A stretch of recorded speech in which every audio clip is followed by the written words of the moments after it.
My son said, "Stop trying to be my dad. You're just the guy who pays for things." I replied, "Understood."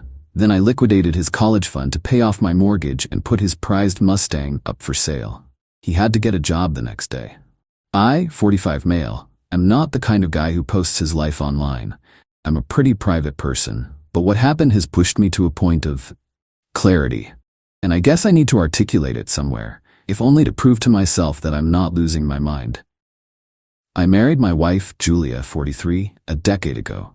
She had a son, Billy, 17, from a previous relationship. His biological father has been completely out of the picture since Billy was a toddler. No calls, no cards, no child support. Just gone. I stepped in when Billy was 7. I've paid for everything: private school tuition, braces, summer camps, vacations. I taught him how to ride a bike and how to drive. For his 16th birthday, I bought him his dream car, a classic 1968 Ford Mustang. It wasn't new, and I spent the better part of a year and about $20,000 of my own money restoring it in our garage. It was our project. Or so I thought. The college fund is another thing. It's not some ancestral trust fund. It's a standard brokerage account I opened the year I married Julia, solely in my name. I've been diligently putting away a few $100s from every paycheck for 10 years. It's my money, from my salary. It currently sits at a little over $85,000. The plan was for him to go to a good out-of-state university, graduate debt-free, and have a great start in life. The last year has been tough. Billy has become more distant, more sullen, standard teenager stuff, I told myself. But it was laced with something else, a kind of dismissive arrogance. He talked to his friends about the Mustang like he'd earned it. He talked about his college plans like they were a birthright. Last Thursday was the breaking point. His report card came in. He's failing 2 classes. Not because he's struggling, but because he's just not showing up or turning in assignments. I tried to talk to him about it in his room. "Billy, we need to talk about these grades. This isn't going to cut it for the universities you've been looking at." He didn't even look up from his phone. "Whatever. It'll be fine."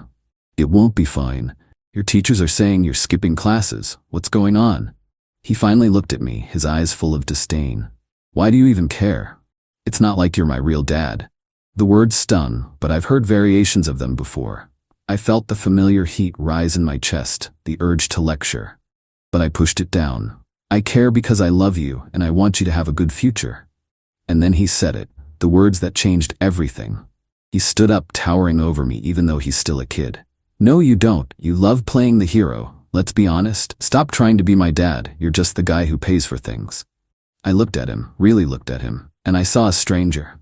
The heat in my chest vanished, replaced by an icy calm.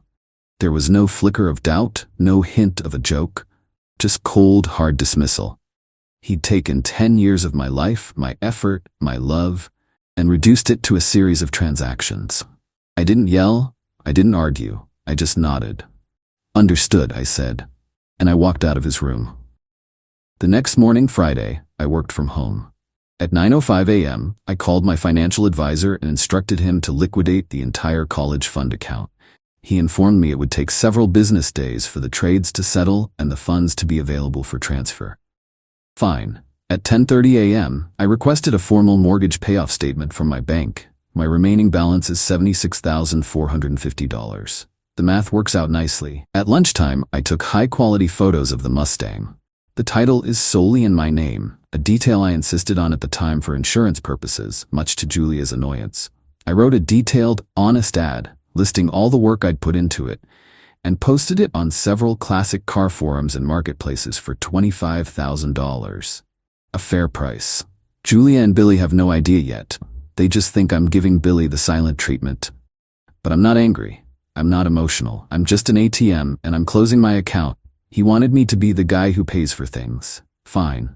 I've paid my dues. I'm done. Update 1. Thank you all for the support and the warnings. You were right about the storm. The last 2 weeks have been a masterclass in denial and entitlement. The reveal happened that first Saturday. Billy came into the living room, jingling the car keys. "Hey, I'm taking the car. Need some gas money," he said, not looking at me. "I'm afraid that's not possible," I said calmly. "Why not?" "Because it's for sale. I've already got a potential buyer lined up to see it." The silence was heavy. Julia looked up from her laptop. Billy just stared. "What?" he finally stammered. "It's my car, Billy. I'm selling it." Julia stood up. "Brian, what is this? You're going to sell his car to punish him." "It's not his car, Julia. And this isn't a punishment. It's a financial decision," I said. "Speaking of which, the funds from the investment account I set up for college are being liquidated. I'm using them to pay off the mortgage." The screaming started then, mostly from Julia. "How could I be so cruel? He's just a kid." He didn't mean it. Billy went from rage to pleading. "But it's my car. You gave it to me. What am I supposed to tell my friends?" "You could tell them the truth," I suggested. "That the guy who paid for it decided to sell it." He stormed off. Julia followed me, yelling that I was using money as a weapon. "This is our son, Brian. You're supposed to love him unconditionally." "I did," I said, and the words felt like gravel. "But love has to be a two-way street. Right now, this feels like a toll road where I'm the only one paying." For the first week, they thought I was bluffing. Billy acted aloof, like he didn't care. Julia gave me the silent treatment, assuming I'd crack and apologize. The car sale process helped solidify that I was serious. I got a flurry of lowball offers and time wasters, which I calmly told them about. "Just got an offer for $15,000. Declined. Guy wanted to trade it for a jet ski. No thanks." Then a serious buyer, a guy named Bruce, contacted me. He wanted a professional third-party inspection. That took a few days to arrange. Billy watched from the window as the inspector went over the car with a clipboard. The look on his face wasn't anger anymore, it was fear. After a clean inspection, Bruce made a solid offer of $23,500. He needed a few days to arrange the funds. We signed a purchase agreement. It was all very real, very procedural. Last night I found Julia crying in the kitchen. She tried a different tactic. "Okay, Brian, I get it. You're hurt. You made your point. It's not too late. Call the guy back. We can fix this. Billy will apologize. Just tell me you'll stop this." "The purchase agreement is signed, Julia." The funds from the investment account finished clearing yesterday. The wire transfer to the mortgage company goes through tomorrow. I wasn't trying to be cruel. I was just stating facts. But to them, facts feel like cruelty. There was a moment, looking at an old photo of me and a much younger Billy on a fishing trip, where I felt a deep pang of regret. A voice in my head whispered, "Is this worth it?" But then I remembered the coldness in his eyes, the disdain in his voice. "You're just the guy who pays for things." The resolve hardened again. He asked for this. He just didn't expect the transaction to be finalized. Update 2. The last month has been a slow-motion demolition. The emotional pressure campaign has failed, so now the dirty tricks have begun. The Mustang officially left 4 weeks ago. Bruce was a gentleman. He handed me the check, I handed him the title and keys. The sound of that engine fading away was the end of an era. Billy has been taking the bus to school. A few days later, the confirmation I was waiting for arrived in the mail. Mortgage payoff confirmation. Balance. I felt a lightness I hadn't felt in years. I left the letter on the kitchen counter. Julia saw it and didn't speak to me for 3 days. This is when she got desperate. Last week I got a call from my boss. He sounded deeply uncomfortable.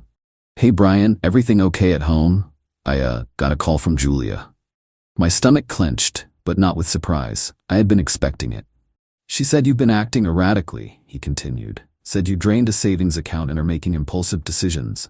She framed it as her being worried about my stability. The rage I felt wasn't cold. It was white-hot. To try and poison my livelihood, the very source of the money she felt entitled to, was a betrayal on a whole new level. That night, I went to the gym and beat the hell out of a heavy bag for an hour just to keep from putting my fist through a wall. Thankfully, weeks ago I'd had a quiet coffee with my boss and given him a heads up. Having some serious issues at home with my stepson. It might get messy, but I assure you, it will not impact my work. I calmly told him now. She's upset because I paid off my mortgage with my own money instead of funding a lifestyle for a 17-year-old who told me I was just his wallet. Her call was a desperate, manipulative tactic. My boss sighed, told me he figured as much and to not worry about it. Meanwhile, Billy was facing his own reality check. The phone bill came due. I texted him a screenshot of his $95 portion. The reply was predictable. "WTF. You've always paid for it." I replied, "My role has been clarified. I'm no longer the guy who pays for things." He needed money. Fast. For 2 weeks he tried applying to the cool jobs, the coffee shop, the bookstore. No calls back. His resume is a blank piece of paper. The arrogance slowly bled out of him, replaced by a sullen panic.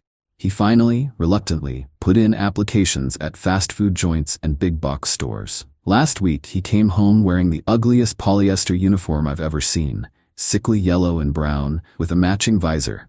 He smelled of fried chicken. He got a job at a local chain. He doesn't look at me. Julia and I are living like ghosts in the same house. Her parents, Albert and Evelyn, have been sending me self-righteous texts about how I'm ruining Billy's future. I've muted their conversations. This isn't punishment, it's cause and effect. They set the terms. I'm just enforcing the contract. Final update. The dust has settled, but not in the way you see in movies. It is settled in the way it does in real life.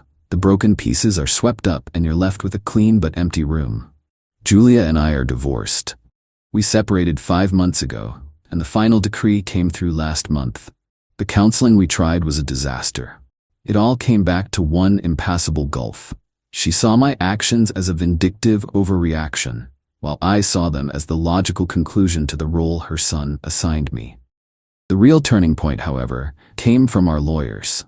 When Julia first consulted her attorney, she went in with the belief, encouraged by her father, that she could take me to the cleaners. She came out of that meeting looking like she'd seen a ghost. My lawyer had laid it out for me very clearly.